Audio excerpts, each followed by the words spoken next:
د پاکستان پوځ وایي ترهګر افغانستان کې دي. د بنو حملې غچ اخلو ایمل خان وایي د ډالرو لپاره د پښتنو قتل عام بس کړئ.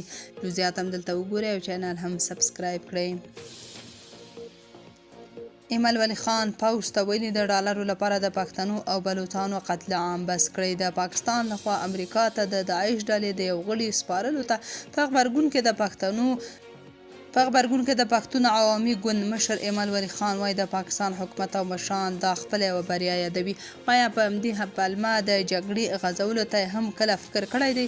نوموړی وایي داعش ډله به د دې عمل غچ له چا واخلي. داعش به د دغه عمل غچ په پښتونخوا بلوچستان کې له چا واخلي.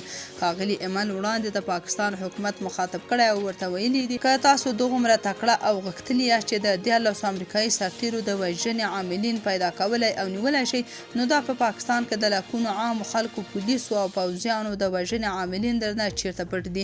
په پاکي نوموړي لیکلي د ترهګرۍ ضد جګړې په نوم چې کومه لوبه تاسو پیلوئ، نو د دې بدله به څوک ورکوي.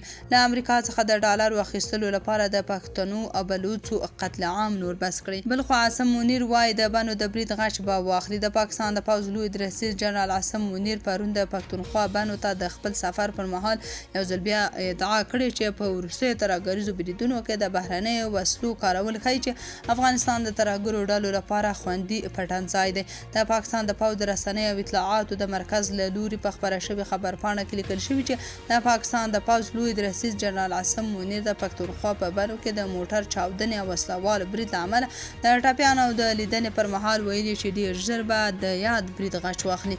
هغه نه دي ویلي چې څه ډول غچ اخلي، خو تیر ځل د افغانستان په پکتیکا ولایت کې هوایي بمبارۍ وکړې چې ګڼو ملکي کسانو ته پکې مرګ ژوبله واوښته.